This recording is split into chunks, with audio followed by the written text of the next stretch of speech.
रीएनेक्ट का मतलब होता है किसी पास्ट में हुए काम को दोबारा से हूबहू वैसे ही करके दिखाना। सपोज दैट अभी आपने कोई मूवी देखी और आपको कोई सीन पसंद आया या डायलॉग पसंद आया और अब आप उसको अगर वैसे ही हूबहू करते हैं तो आप रीएनेक्ट कर रहे हैं। We try to reenact the crime so that we could find the criminal. Means हमने उस क्राइम की दोबारा से नकल करने की कोशिश की ताकि हम क्रिमिनल को पकड़ सकें।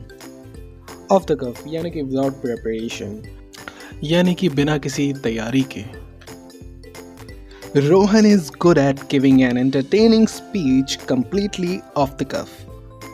रोहन पूरी तरह से बिना किसी तैयारी के एक एंटरटेनिंग स्पीच देने में बहुत अच्छा है। टू स्नगल, स्नगल का मतलब होता है कि किसी आरामदायक स्थिति में बैठना, जैसा कि आप फोटो में देख रहे हैं एक बच्चा अपनी माँ की गोद में कितने आराम से बैठा हुआ है, तो दैट इज कॉल्ड स्नगल। और स्नगल बना है स्नग से, जिसका मतलब होता है गर्म या आरामदायक। She snuggled up in her mom's lap to listen to the story, means कि वो अपनी मम्मी की गोदी में कहानी सुनने के लिए जाके बैठ गई, जो कि बहुत आरामदायक है।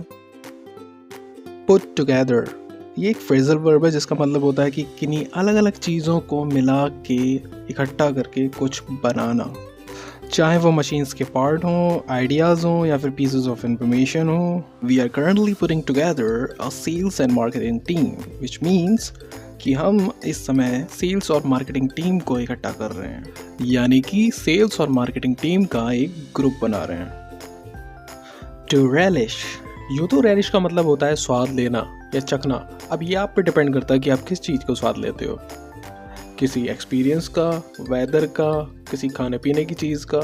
So it depends on you. I relish reading my novel with a fresh cup of coffee, यानी कि मैं अपनी नॉवल एंजॉय करता हूँ एक फ्रेश कप ऑफ कॉफ़ी के साथ। ठीक वैसे ही जैसे लोग चाय का स्वाद लेते हैं गर्मा गर्म अखबार के साथ। डेस्टिन्ड टू बी और डू समथिंग, इस फ्रेज को एक एग्जांपल से समझते हैं। शाहरुख खान एक्टर बनने के लिए पैदा हुआ था। Shahrukh Khan was destined to be an actor. Mischief यानी कि शरारतें, शैतानियाँ, जो कि बच्चों में पाए जाने वाली सबसे कॉमन चीज़ है। चलिए एक एग्जांपल देख लेते हैं। That child is a bundle of mischief, मतलब कि वो बच्चा शैतानियों का ढेर है, शैतानियाँ कूट कूट के भरी हैं इसमें। मंकी बिजनेस मीन्स शैतानियों और मक्कारी से भरा हुआ व्यवहार, जैसे कि बंदर करते हैं। कुछ बच्चों का ये दिन रात का काम होता है। चलिए एक एग्जांपल देख लेते हैं। The teacher suspected that there had been some monkey business going on in the class, जिसका मतलब है कि अध्यापक ने अंदाज़ा लगा लिया कि क्लास में कुछ शैतानियाँ चल रही थीं, मक्कारियाँ चल रही थीं।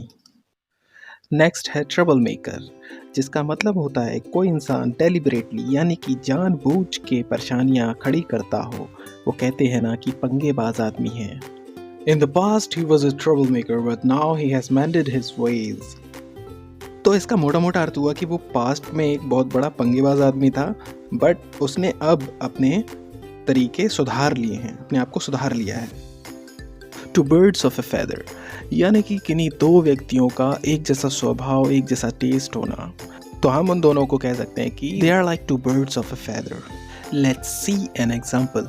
We both love to play cricket. We are like two birds of a feather. हम दोनों को क्रिकेट खेलना बहुत पसंद है, हम दोनों बिल्कुल एक जैसे हैं। टू पुल समथिंग ऑफ, यानी कि किसी काम को अंजाम तक पहुंचा देना या अपने गोल को अचीव कर लेना। She tried very hard to pull off a prank but was unsuccessful।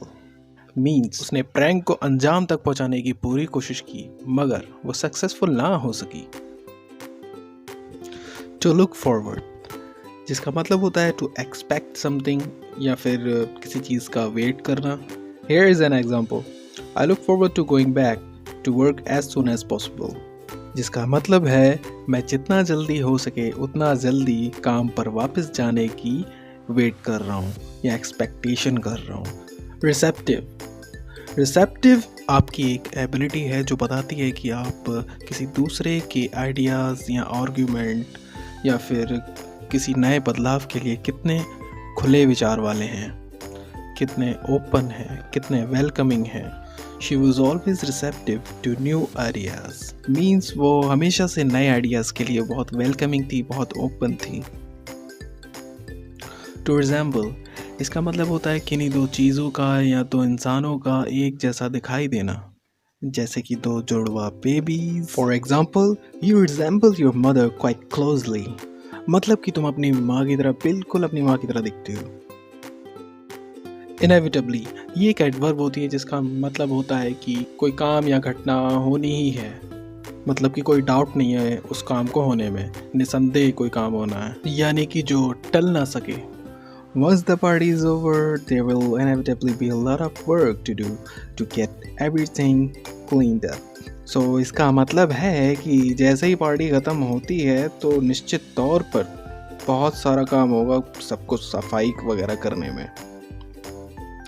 अगर आपको इस वीडियो में दिखाए गए वोकैबुलरीज की यूसेज देखनी है तो आप डिस्क्रिप्शन में दिए गए लिंक पर क्लिक करके देख सकते हैं। मैंने एक क्यू कार्ड बनाया हुआ है जिसमें मैंने इस वीडियो में दिखाई गई वोकैबुलरी को यूज़ किया है।